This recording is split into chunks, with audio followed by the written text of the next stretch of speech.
RingGangRadio.com. Take over. Last mission. Final boss mode.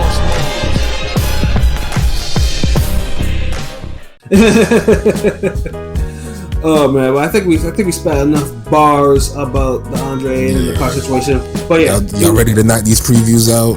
Or at least one of them? Yeah. Well, Figueroa or Fulton. That one is next week. And if you're asking, well, why aren't we doing Lopez and Cambosis? Because we already done 4 podcasts on them niggas. Like, yeah. You just need. We'll talk about it when you guys fight.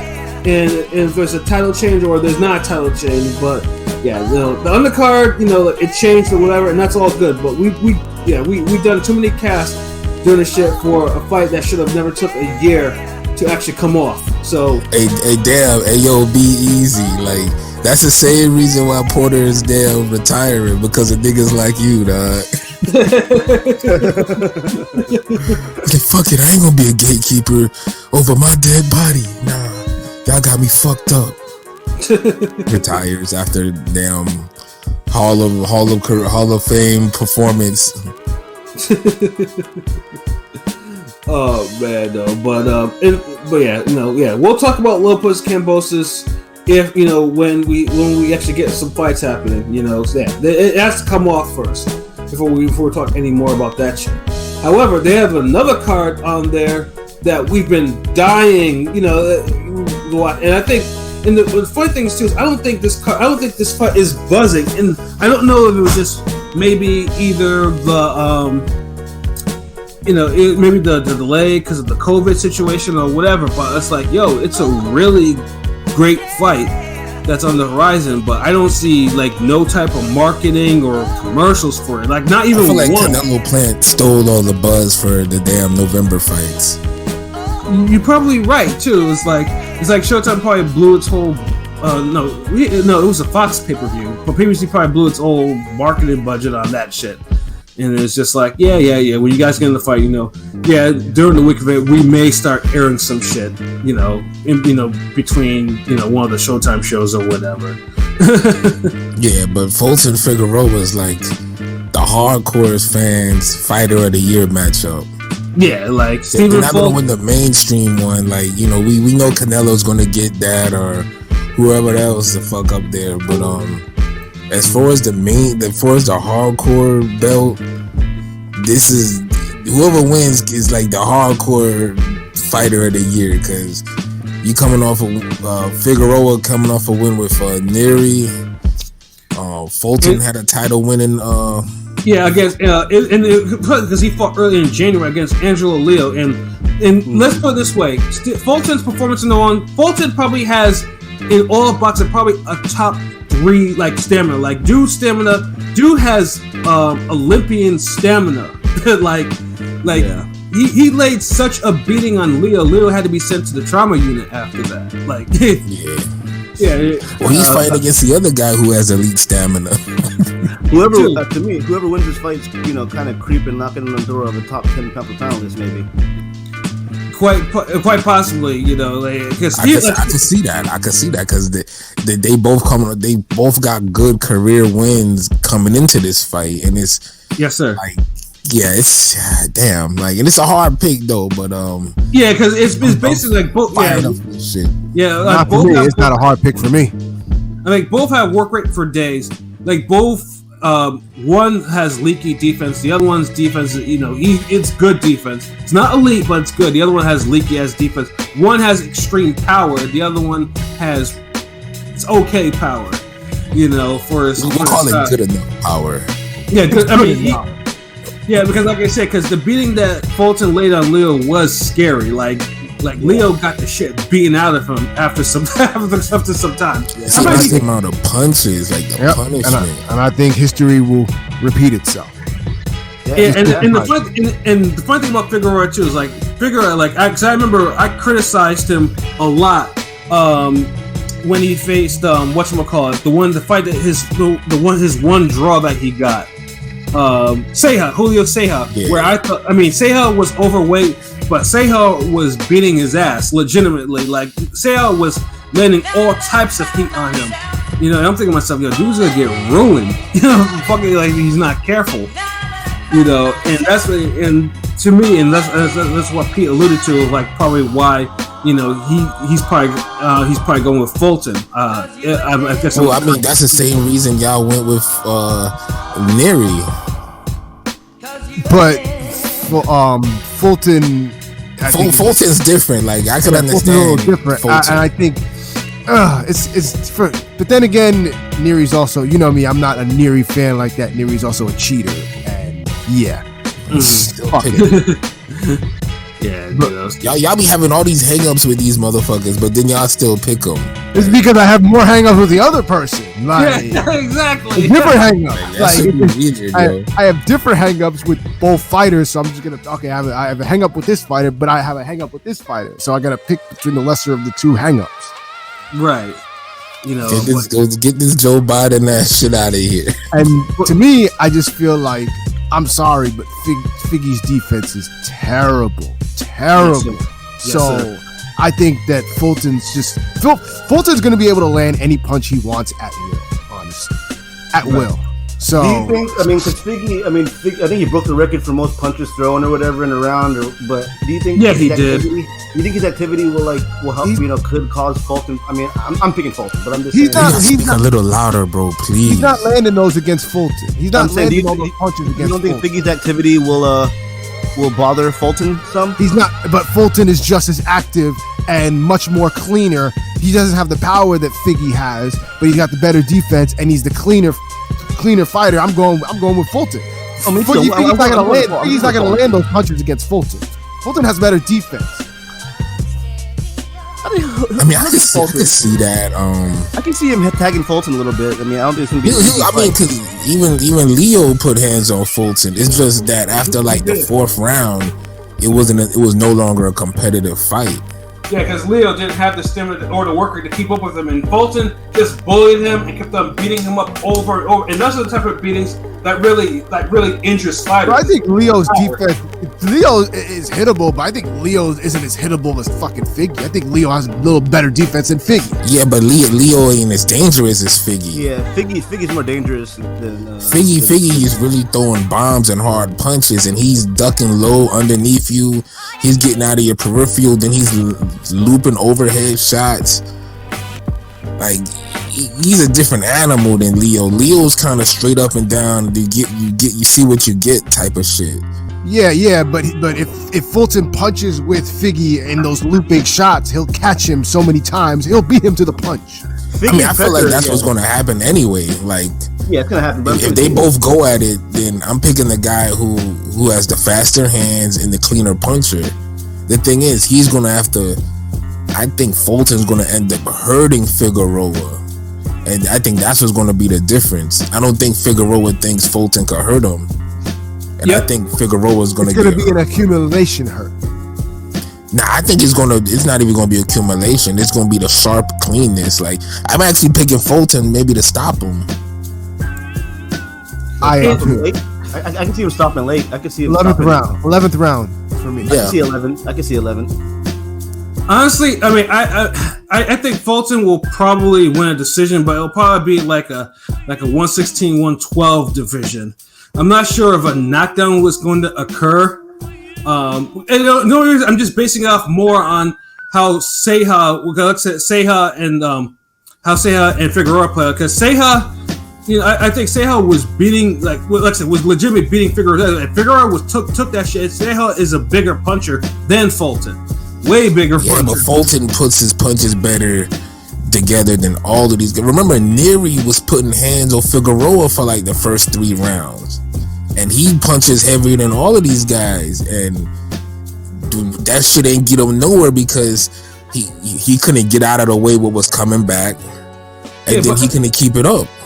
Yeah, but I mean, but at least in that Ceja fight, I think Figueroa at least showed me that he did have a second gear. He's not gonna sit there and take a beating. Like, dude really fought back to get that draw against Ceja.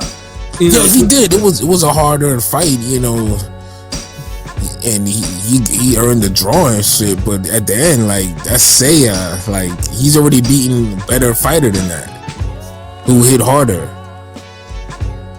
And I think Fulton is just too complete for a guy like Figueroa. Yeah, and I completely agree with that too. Yeah, like I said, I mean that's why I'm like I personally that's why I think Fulton will get a decision. I don't think a knockout is going to occur because I think Figueroa might be a little bit too tough for that. But I think Fulton. I think it's more like a TKO. Like he's going to keep getting hit, and the ref until it's going to be like he's just going to let it stop the ref. Yeah, I can see the ref definitely kind of stopping it. Like after he's unannounced punches, unresponsive punches. I can see the referee, Because remember, Figgy takes punches clean. Way too many punches. Clean. Too many. Fulton's gonna land at will. Any punch that Fulton wants to throw, he will land. See, Leo at least has his hands up and he's bracing with certain shots. He just took a beating that way though. Right. Figueroa's gonna be dipping, going low. He's gonna be eating Fulton uppercuts. He's gonna come over the top. He's gonna be eating Fulton hooks.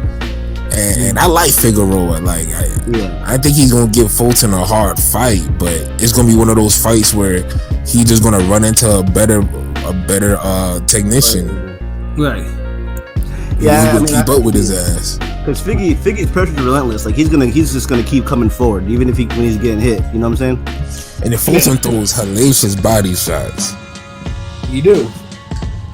So I don't know. I'm seeing maybe Fulton in the 12th, maybe 10 for the 12th, or late.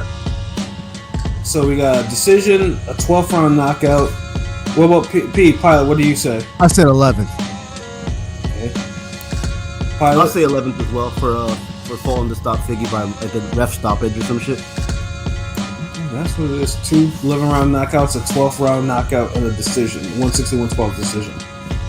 And like I said, they're all feasible. Like there's no what the fuck you get the fuck out of here type of answers for that.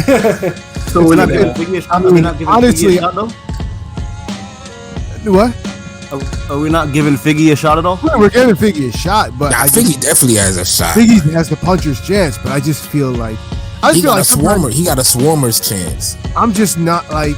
I just think he's so hittable and his defense is so bad. Like I'm not sure. I'm debating whether who's worse between the Figgy brothers become with their defense, because that's how bad their defenses are. Omar is worse. Omar is absolutely worse. Like Omar, it was like one of those things I used to say, like dude had all the power in the world, but dude got hit with every shot. And his ring IQ is bad too. Like at least Figueroa.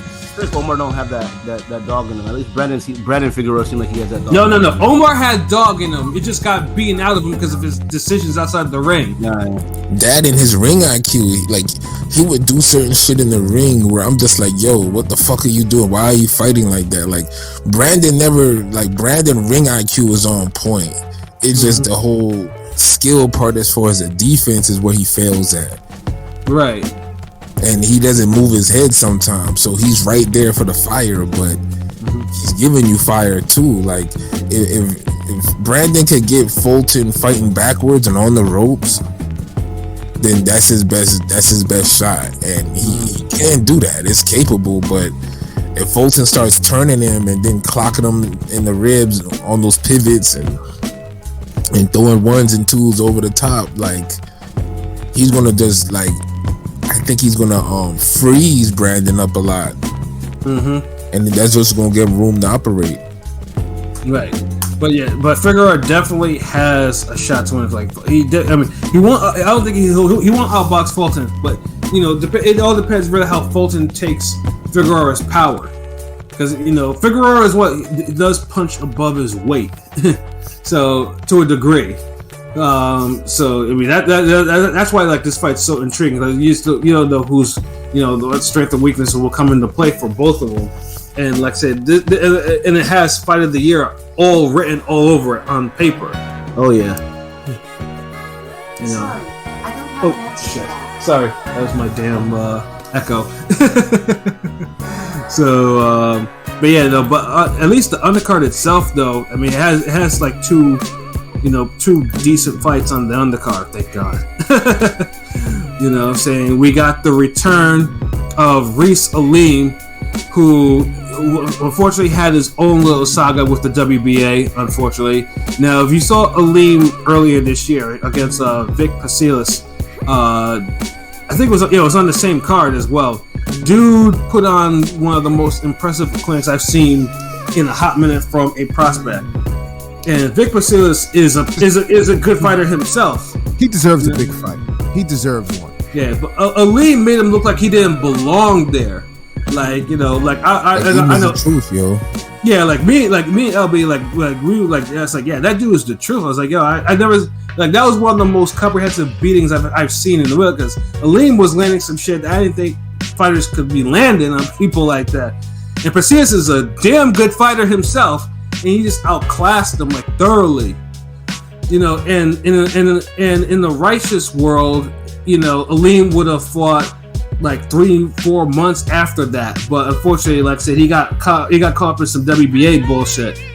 And originally, he was supposed to face Danny Roman, which was like, shit. I would be there. Like, I would actually try to find tickets to actually be there for that shit, because that was the fight. And then it came out that Danny Roman never got a contract or some shit like that. And it was like, I'm waiting for one. Shit, I'm ready. And they never sent him a contract, and instead he's fighting an opponent of lesser, you know, of a lesser status with Eduardo Baez. I mean, he's 20-1. I've never seen him fight before. 7 knockouts.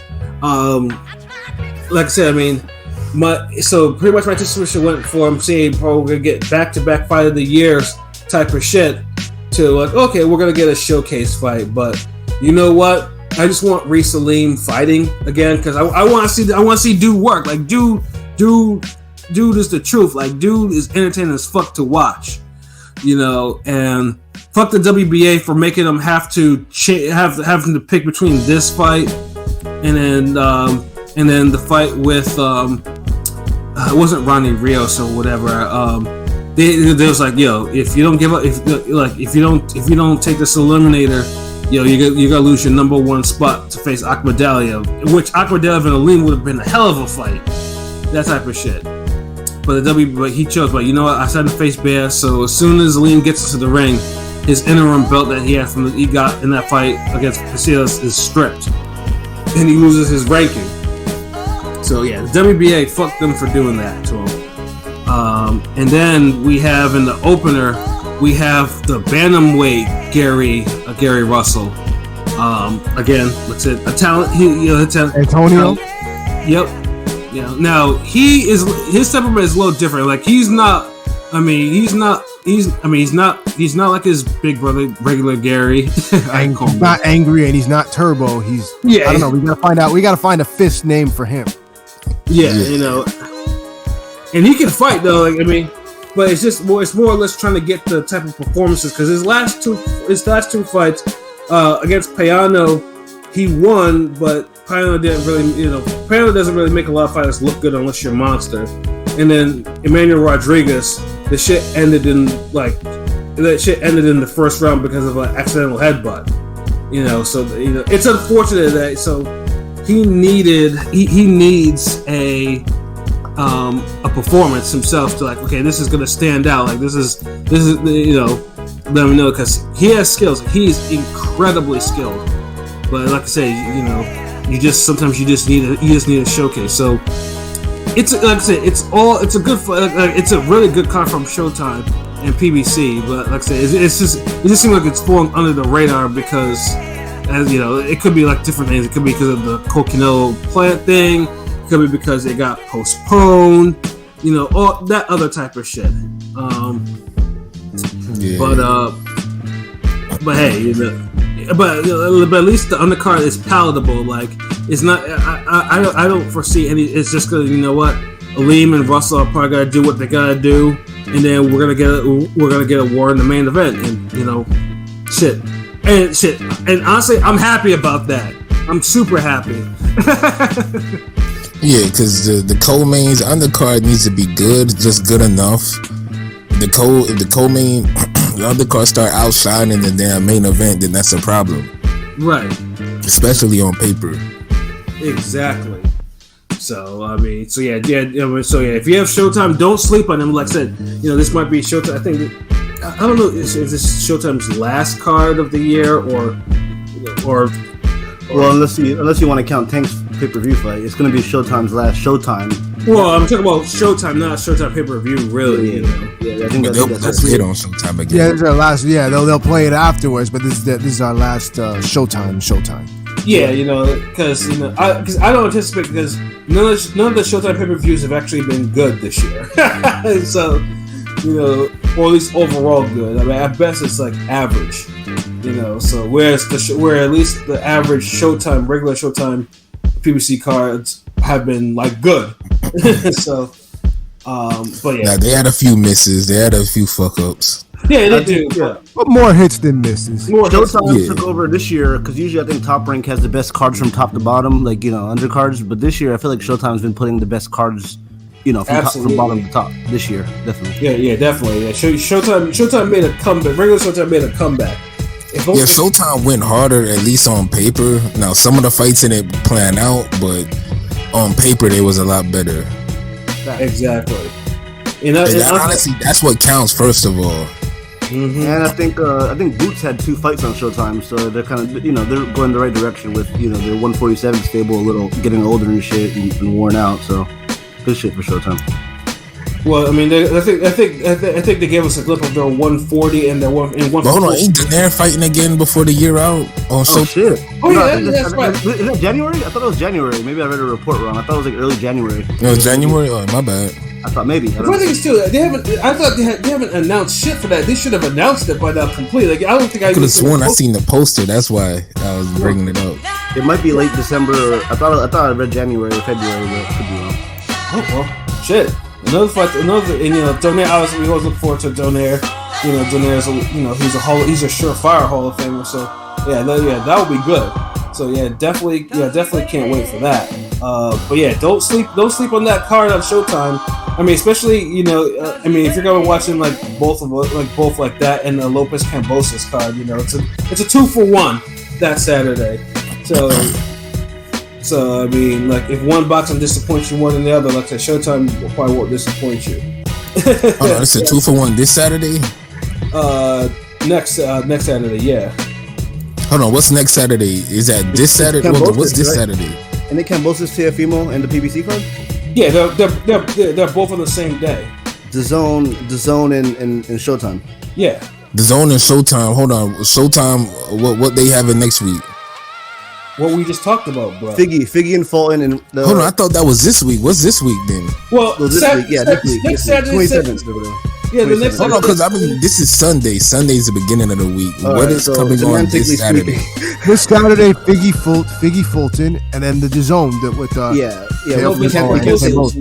we can't say that. Okay, so this Saturday is a 2-for-1.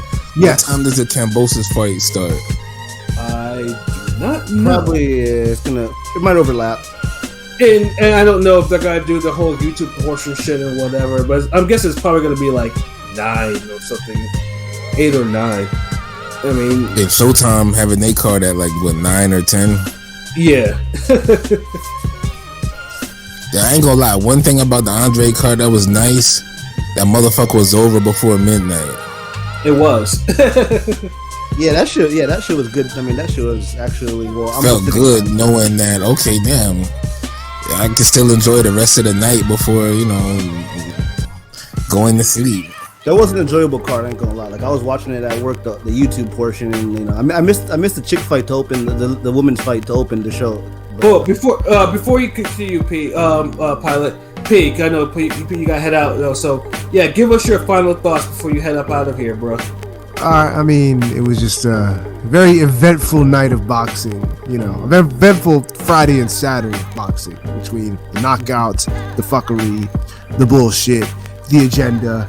I feel like I could just name it all like fucking what these bitches want. Like I could just start naming them like names. The fuckery. What we're seeing is the fuckery, the knockouts. Okay, but where we. I will throw it. But what I'm saying, it was a fun night. So you know what it is. Ring Gang Radio all day. You know where to find us. YouTube, Instagram, Twitter, ringgangradio.com. Stop all the agendas. Stop being a pussy. You know, say let's bring knockouts back to boxing. You know what I'm saying? If you want to see, I don't want to see motherfuckers get hurt. Shut your bitch ass up. This is boxing. This is fights. This is Especially fight. if you was damn hyping up Wilder dying in there with Fury in that third fight. This is fight music, bro. Don't play like that. But you don't play boxing. Tell him. That's all I got to say. King P out. All right, P, yo. Well, you got to put out a game for us to play boxing. Enjoy the card, bro. Yeah, enjoy that card. Gang. So I mean, we could end this shit off now if y'all want. Fuck it. Yeah, sure. Yeah, definitely do that. And then AOB, I know you said when is Devin versus JoJo? That is December 5th, I believe. Oh no, yeah, it's a Saturday card. December 5th. Hopefully, I might be at that one per se live. We'll see how that goes. But yeah, it's December 5th. It's the Saturday. That's a 2-for-1 weekend too.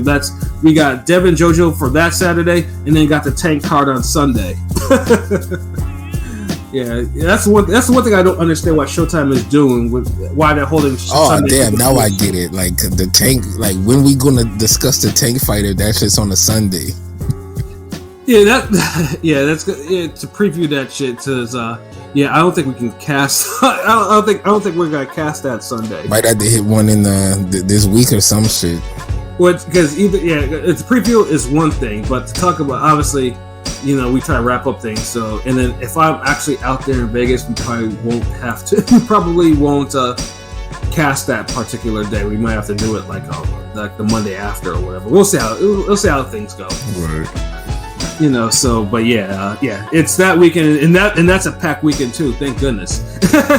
So boxing is ending on a better note, because it was summer was looking mad bleak with all the fuckery and cancellations and bullshit. Yeah, then hold on, Showtime still has the Jake Paul Fury fight. Like, I honestly, nigga, I try to forget about that bullshit. I mean, it's boxing. I'm gonna watch, And I mean, especially now they got Frank Gore and fucking, and other niggas like fighting. I'm just like, you kidding me? I don't know who the fuck up Frank Gore is. Yeah, I mean, well, if you watch football, you know who he is. But Deron Williams, obviously. I mean, I know the basketball nigga he fighting. Yeah, it's the fuckery of it all, and then I mean, we'll watch it, especially since a Fury is involved, which makes the other Furies be involved, and there's gonna be a lot of fuckery beyond that. It's whatever. Clarissa Shields putting out $100K to spar Jake Paul. Oh yeah, I think she felt some sort of way because what Jake Paul was told her after she took that L in the MMA shit. Yeah, she honestly, for fuckery, that might be an event. Yeah, when is that shit again? Damn, Savannah Marshall not fighting on that card with her. Yeah, because she got all these motherfuckers get injured. Oh damn. Yeah, and then Chris Eubanks fight got canceled because Liam Williams got injured. That got canceled. I'm like, damn. I mean, Eubanks need to be fighting damn Andre or somebody anyway. Facts. What you doing picking on Liam Williams? Liam Williams at least fought for a title. What the fuck you did? And then so the Jake Paul Tommy Fury is December 18th, and we'll definitely talk more about that as it gets closer. Showtime pay-per-view. It's a Sunday. Oh, actually, this is on the Saturday. That would be on the Sunday. Yeah, they gotta be more consistent. Saturday, Sunday, like what the fuck. You ain't need 2 Sunday pay-per-views in December. Tank getting Sunday, let Jake Paul get Saturday. Right. Yeah, niggas fucking up the algorithm. You know what I mean, I hope that Tyson fucking Logan Paul is just a rumor, because that'd be a massacre.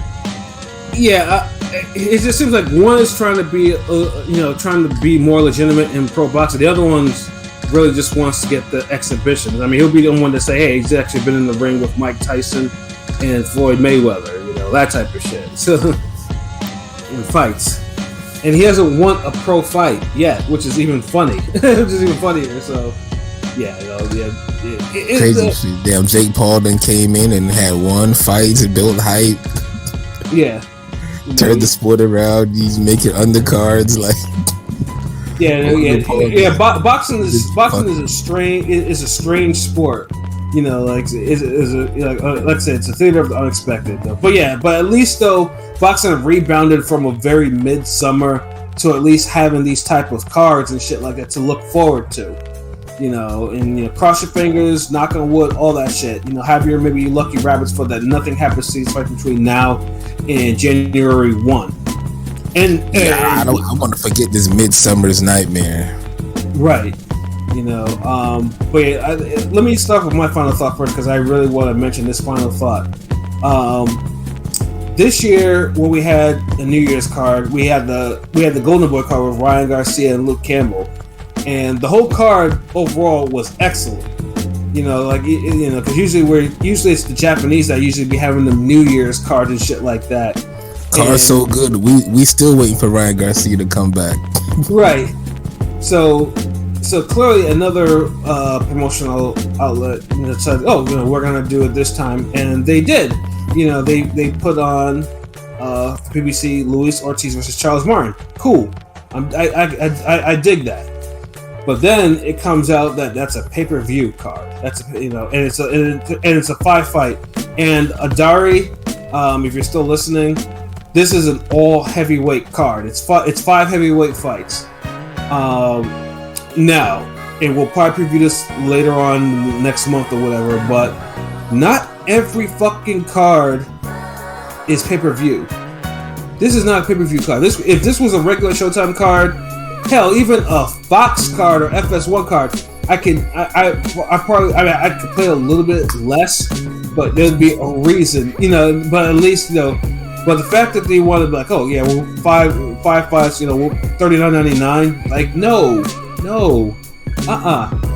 And it's like I don't like the price point for it. $40. This is still not even a $40 card. Like, honestly, if y'all was gonna pay-per-view this should be no more than $20. Yeah, and keep in mind, I have my OG DAZN subscription, and I'm getting Lopez Cambosos, I'm getting Triple G Murata, I'm getting a whole bunch of fights out there for $9.99, and I should be probably paying more.